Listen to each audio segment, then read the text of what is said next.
मित्रांनो, हा व्हिडिओ खूप महत्त्वाचा आहे. पुणे महानगरपालिकेच्या हद्दीमध्ये रस्त्यावर निर्माण झालेल्या खड्ड्यामध्ये कोणाचा अपघात झाला आणि ती व्यक्ती जखमी जायबंदी झाली तर किंवा त्या खड्ड्यामुळे एखाद्या व्यक्तीचे प्राण गेल्यास किंवा तो मृत्युमुखी पडल्यास त्याला योग्य ती नुकसान भरपाईची जबाबदारी माननीय उच्च न्यायालयाने पुणे महानगरपालिकेवर बंधनकारक केलेली आहे. त्यामुळे पुणे महानगरपालिकेच्या हद्दीत जे रस्त्यांची जबाबदारी पुणे महानगरपालिकेवर आहे. पुणे महानगरपालिकेचा पथविभाग ज्या रस्त्यांची बांधणी, देखभाल, दुरुस्ती, कार्यान्वयन, परिचालन करतं, ते रस्ते त्यांनी व्यवस्थित राखले नाहीत.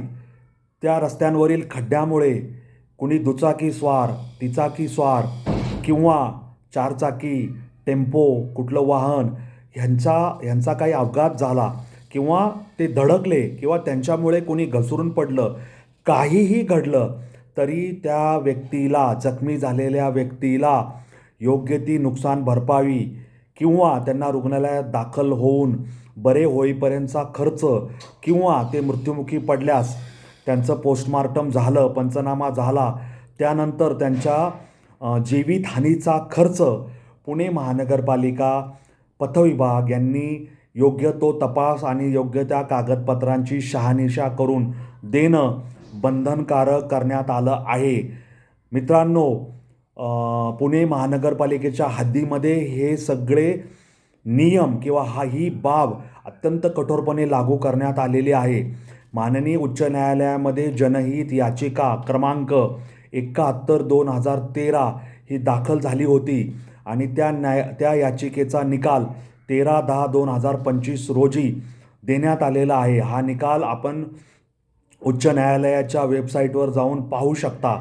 सदर दिलेल्या आदेशानुसार पुणे महानगरपालिका हद्दीतील महानगरपालिकेमार्फत विकसित केलेल्या रस्त्यावरील खड्ड्यामुळे अपघातामध्ये कोणी जखमी झाल्यास अथवा त्यांना जीव गमावा लागल्यास त्यांचे नातेवाईकांनी पुणे महानगरपालिका पथविभाग, पहिला मजला, शिवाजीनगर, पुणे 5 या पत्त्यावर किंवा लँडलाईन दूरध्वनी किंवा लँडलाईन दूरध्वनी क्रमांक 020-255-010-87 या क्रमांकावर संपर्क करायचा आहे किंवा ईमेल road@punecorporation.org ह्या ईमेलवर तात्काळ माहिती द्यायची आहे. या ठिकाणी त्यांना सर्व पुराव्यानिशी अर्ज सादर करावा लागणार आहे, कारण माननीय उच्च न्यायालयाच्या आदेशानुसार गठीत करण्यात आलेल्या समितीमार्फत सदर अर्जांवर पुढे योग्य ती कारवाई करण्यात येणार आहे. त्यामुळे पुणे महानगरपालिकेच्या हद्दीमध्ये इतर वेळेस पावसाळ्यात किंवा काही काम झालं आहे, राडारोडा पडला आहे, तो राडारोडा व्यवस्थित केलेला नाही आहे, त्या राडारोड्यामुळं खड्डा निर्माण झाला आहे, केलेला खड्डा नीट बुजवलेला नाही आहे किंवा खडी निघून गेली आहे, डांबर निघून गेलं आहे, पावसामुळे खड्डे पडलेत, खडी पडलेली आहे, त्याच्यावरून लोक घसरून पडत आहेत, पावसाळ्यामुळे पडलेल्या खड्ड्यात पाणी साचले, त्या पाण्यामुळे खड्डा ओळखू येत नाही आहे. या सगळ्या कारणांमुळे अनेक अपघात घडतात, अनेक लोक जायबंदी होतात, जखमी होतात, हात मोडतात, पाय मोडतात, पाठीच्या मणक्याला दुखापत होते, मानेला दुखापत होते, कोणाचा जीव जातो, कोण मृत्युमुखी पडतो.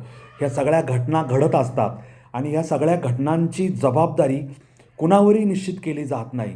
काही वेळेस त्या खड्ड्यात पडलेल्या पाण्यात विजेचा प्रवाह उतरतो, कारण इकडं तिकडं वायरी मोकळ्या पडतात. जे बॉक्स असतात, विद्युत बॉक्स रस्त्याच्या कडेला उभे केलेले, त्याच्यातून विद्युत प्रवाह, वायरी बाहेर पडलेल्या असतात, त्या कुठेतरी चिकटतात आणि लोकांचे प्राण जातात. हे अत्यंत दुःखद आहे.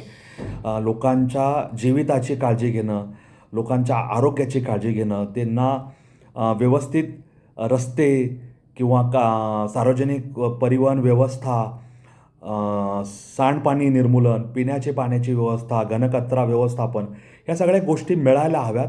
परंतु याची जबाबदारी कोणावर निश्चित होत नाही आणि जेव्हा घटना घडून जाते तेव्हा सगळ्या यंत्रणा आपले हात वर करतात की आमचा त्याचा काही संबंध नाही, संबंधित व्यक्तीचा अपघात हा त्याच्या चुकांमुळे किंवा इतरांच्या चुकांमुळे झाला आहे, आमचा काही संबंध नाही, आम्ही नुकसान भरपाई देणार नाही. तर असं आता इथून पुढे घडणार नाही.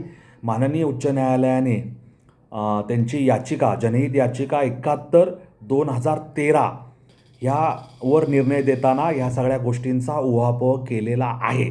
त्यामुळे यापुढे खड्ड्यांमुळे अपघात झाला, कुणी जखमी झाला, कुणाचे प्राण गेले, तर पुणे महानगरपालिकेला आपल्या जबाबदारीचं निर्वहन करून त्यांना योग्य ती नुकसान भरपाई समितीने ठरवून दिल्यानुसार, समितीने खातरजमा केल्यानंतर दिली जाणार आहे. त्याची व्यवस्था करण्याचं काम पुणे महानगरपालिकेने वृत्तपत्रात जाहीर आवाहन करून सगळ्या नागरिकांना सांगितलेलं आहे. त्याची सगळ्या नागरिकांनी नोंद घ्यावी आणि या नोंदीनुसार घटना घडल्यानंतर योग्य ते कागदपत्र, छायांकित प्रती, दवाखान्याचा खर्च, कुठं रुग्णालयात दाखल केला असेल तो खर्च, मृत्युमुखी पडले असेल तर तिथला पंचनामा, अंत्यसंस्कार केल्यानंतर मृत्यूचं प्रमाणपत्र, पोस्टमार्टम झाला असेल तर ती कागदपत्र, हे सगळ्यांचा व्यवस्थित त्यांचं ओळखपत्र, आधार, पॅन, घराचे ते एकुलते एक होते किंवा कसे होते त्यांच्यावर अवलंबून असलेले लोक, या सगळ्यांची माहिती जमा करायची आहे. त्याच्यावर उचित कारवाई केली जाणार आहे, आपण लक्षात घ्यायला हवं. मित्रांनो, रस्त्यावरील अपघात, त्याच्यामध्ये जखमी होणं किंवा कोणी मृत्युमुखी पडलं हे कोणी स्वतःहून करत नाही आणि वेळ सांगून येत नाही. तथापि घटना घडून गेल्यानंतर त्याच्या पाठीमागच्या लोकांना त्या घटनेची झळ पोचते. त्या घटनेमुळे त्यांच्यावर मोठा मानसिक आघात झालेला असतो आणि सगळी सोंग आणता येतात, पैशाचं सोंग आणता येत नाही. अशा कुटुंबांना जगण्याचा आधार, त्यांचा निर्वाह कसं होणार, हे सगळं जनहित याचिकेतून मांडण्यात आलं होतं आणि कुणीही आपल्या जबाबदारीपासून पळ काढू नये. पुणे महानगरपालिका हद्दीत राहणारी लोक ही मिळकत कर भरतात. त्या मिळकत कर भरल्याच्या अनुषंगाने योग्य वेळी मिळकत कर भरला काही ठराविक कालावधीच्या आधी तर त्यांना सवलत मिळते.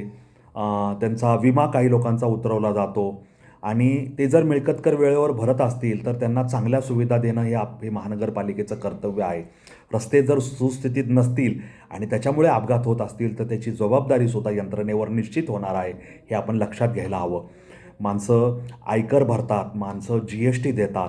त्यामुळे शासनाचं, यंत्रणांचं हे कर्तव्य आहे की त्यांनी भरलेल्या करामधून आपण त्यांना योग्य त्या सुविधा द्याव्यात, किमान तरी सुविधा द्याव्यात, जेणेकरून त्यांचं जगणं, वावरणं हे सुखकारक आणि सुरक्षित होईल. तसं ते सुखकारक, सुरक्षित नाही झालं तर त्यांना विविध संकटांचा, समस्यांचा सामना करावा लागतो, अपघात होतो, प्रसंगी माणूस आपला जीव गमावतो. असं अपघात होणं, जीव गमावणं कुणाच्याही वाटेला येऊ नये अशी मी देवाचरणी प्रार्थना करतो.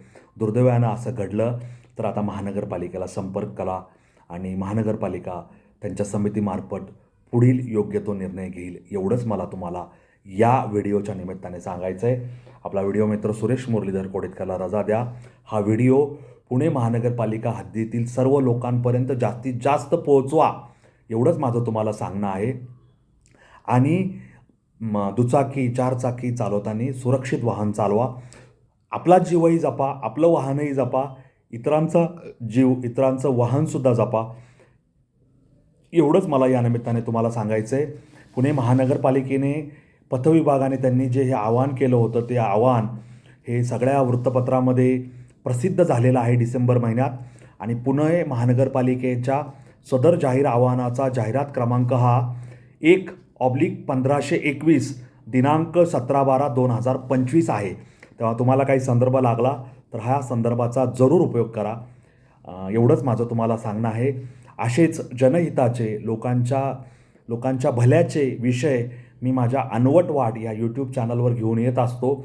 त्याच्यातलाच हा एक व्हिडिओ होता जो तुमच्यापर्यंत पोहोचवला. तुम्ही हा व्हिडिओ पुणे महानगरपालिका हद्दीतील हजारो लाखो लोकांपर्यंत पोहोचवा. ज्याच्या कोणावर अशी वेळ येईल त्यांच्या कामे तो येईल आणि तुमच्यासुद्धा माहितीत हा विषय असू द्या, एवढंच माझं तुम्हाला सांगणं आहे. माझ्या व्हिडिओशी जोडलेले राहा, माझ्या चॅनलशी जोडलेले राहा. माझा चॅनल लाईक, शेअर, सबस्क्राईब करायला विसरू नका. विविध गटांमध्ये, तुमच्या माहितीतल्या लोकांमध्ये माझ्या चॅनलची लिंक त्यांच्या व्हॉट्सअप अकाउंटला पेस्ट करा आणि ती भेट म्हणून द्या. सगळ्या लोकांपर्यंत जाहीर आव्हानाचा हा विषय पोचवा, एवढीच माझी तुम्हाला प्रार्थना आहे, विनंती आहे. धन्यवाद. जय हिंद, जय महाराष्ट्र, वंदे मातरम, जय श्रीराम, जय जगन्नाथ, जय सनातन. धन्यवाद.